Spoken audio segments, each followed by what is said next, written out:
लाडकी बहीण योजनेच्या मार्च एप्रिलच्या हप्त्याबाबत मोठी घोषणा नक्की काय आहे, संपूर्ण बातमी पाहूया।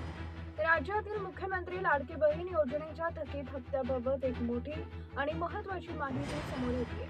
ई केवायसी प्रक्रिया पूर्ण झाल्यानंतर आता लाडक्या बहिणींना मार्च आणि एप्रिल महिन्याचा हप्ता कधी मिळणार याकडे सर्वांचे डोळे लागले। फेब्रुवारी महिन्यात या योजनेचा शेवटचा हप्ता जमा झाला होता। त्यानंतर आज मे महिन्याची 4 तारीख उजाडली असली तरी अद्याप खात्यात पैसे आलेले नाही। त्यामुळे महिलांमध्ये संभ्रमाचं वातावरण होतं। मात्र आता राज्य सरकारकडून लाडक्या बहिणींना लवकरच गुड न्यूज मिळण्याची शक्यता आहे। ई केवायसी मुळे 54 लाख महिला अपात्र, 1,89,000 महिलांना मिळणार लाभ। राज्य सरकारनं या योजनेतील पारदर्शकता वाढवण्यासाठी ई केवायसी बंधनकारक केली होती। ही प्रक्रिया पूर्ण न केल्यामुळे राज्यातील तब्बल 54 लाख महिलांचा लाडकी बहीण योजनेचा लाभ कायमचा बंद झालाय।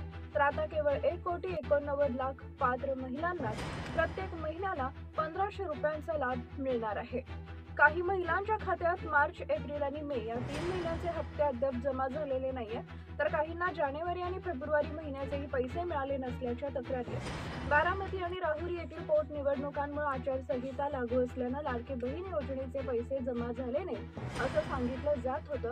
मात्र आता निवडणुका संपल्या असून या आठवड्यातच सरकार यावर मोठा निर्णय घेणार आहे।